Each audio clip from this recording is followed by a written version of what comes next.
Bonjour à tous. Alors pour ce deuxième coup de cœur, j'ai choisi de vous présenter ce roman de Delia Owens, Là où chantent les écrevisses, paru donc aux éditions Seuil.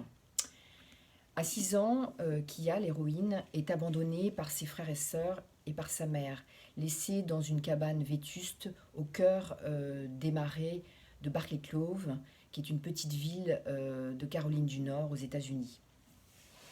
Donc, restée seule avec un père alcoolique et violent, l'enfant apprend à survivre en faisant de la nature son allié.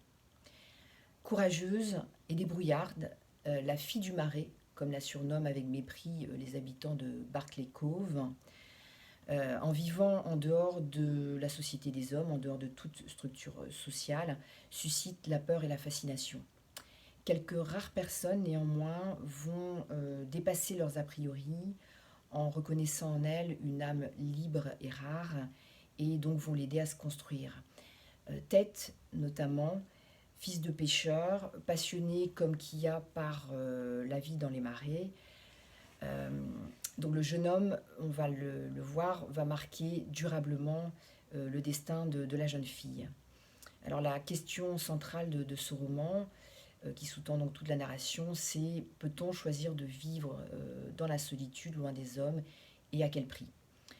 Donc ce magnifique roman est pour moi la découverte de ce début d'année. L'auteur y mêle habilement deux époques, deux récits. L'un commence dans les années 50 avec donc la jeunesse de Kia, et on va donc suivre Kia depuis son enfance jusqu'à l'âge adulte. L'autre récit, qui se passe de nos jours, installe peu à peu tension dramatique et mystère, avec une enquête sur le meurtre d'un habitant de Barclay Cove, Andrew Chase. Et on va s'apercevoir au fil de la narration que ces deux récits sont intimement liés. Alors ce qui m'a le plus marqué dans ce beau roman, c'est ce portrait d'une personnalité hors norme, courageuse, rebelle et autodidacte, qui a fait de sa situation d'orpheline un choix de vie. Elle se forge son éducation et sa culture seule, ou quasiment seule, loin du racisme de Barclay Cove, grâce à son ami Tate notamment, mais aussi au contact d'une nature rude mais sans détour. Un lien étroit d'ailleurs et quasi charnel lie la jeune fille au marais, que Delia Owens d'ailleurs nous retranscrit d'une écriture sensuelle et poétique.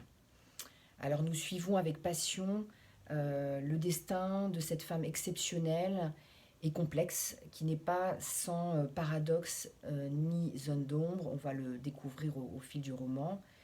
Donc on la suit sur une vingtaine d'années, l'accompagnant dans sa survie quotidienne, dans sa découverte également de la peinture, de la biologie et aussi de l'amour.